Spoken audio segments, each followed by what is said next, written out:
देख रखे हैं, विद्या से पदार्थों का बहुत भोग करना चाहिए। हाँ, तो ये यज्ञ में कहा गया है कि यज्ञ में प्राण के द्वारा हमें आहुति देनी चाहिए, क्योंकि देखो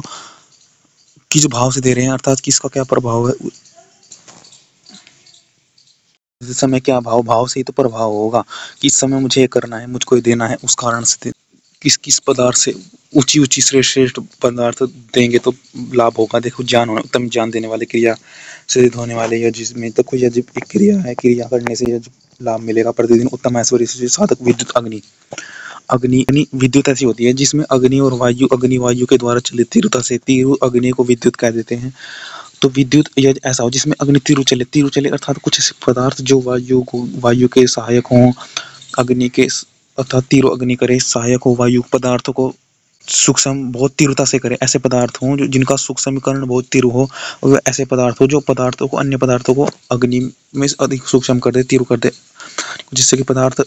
बहुत अधिक गमन कर दे। उनको आपको देखना पड़ेगा, जो पदार्थ हम दे रहे हैं अग्नि में आहुति, और उनकी डेंसिटी कितनी है, अर्थात उनकी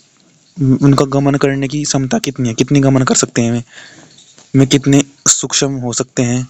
जैसे कहते हैं ना कि मेटल डक्टाइल हो गया, चपटा हो गया, मेटल को बदल सकते हैं हम, उनको छोटे छोटे पीस में हम तोड़ सकते हैं, डक्टाइल सीट की फॉर्म में मैले कर सकते हैं। तो ऐसे ऐसे मेटल जो प्रॉपर्टी है उनकी देखो, जो गमन कर सकते हैं, तो ऐसा मेटल हो यज्ञ में अधिक अधिक क्या श्रेष्ठ है, अच्छे से अच्छा मेटल जो, जैसे कि कॉपर तांबा, उसमें हवन करते ही हम आहुति के रूप में भी हम यज्ञ सोने चांदी इत्यादि छोटे छोटे काष्ठ के रूप में समिधा भी रखते हैं हम, लकड़ी और हम काष्ठ भी रखते हैं, वो उसमें वो भी समिधा बन जाती है। फिर वो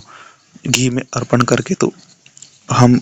लकड़ी को भी समिधा बना देते हैं। तो काष्ठ भिन्न भिन्न धातुओं की होती है जिनसे कि हम उस अग्नि वृद्धि करते हैं, प्रज्वलित करते हैं, जिससे कि अग्नि वृद्धि शुद्धिकारक होती है, घृत लगा करके वो शुद्धिकारक होती है और तीव्र अग्नि को गुण हमें प्राप्त कराती है।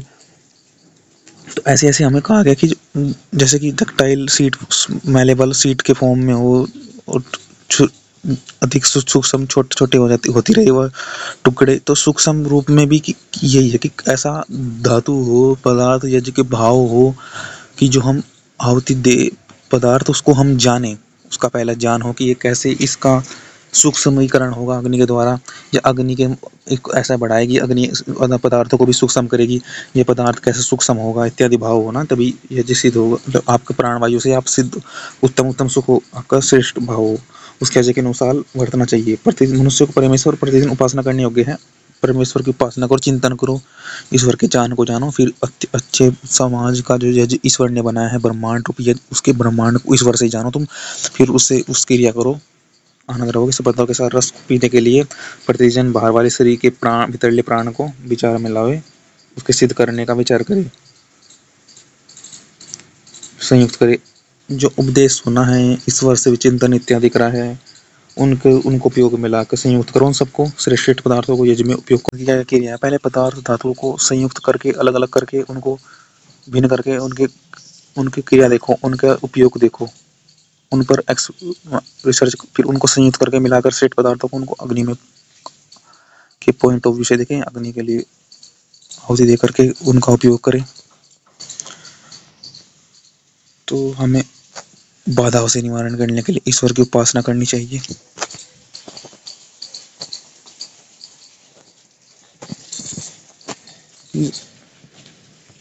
सुख के भाव मार्ग मिलता रहता है हमें अपने भाव से कि इस यज्ञ किसका उपयोग है, तो उपयोग देखो करके तो आप सुख मिलेगा, तो आप स्वयं ही श्रेष्ठ हो जाओगे।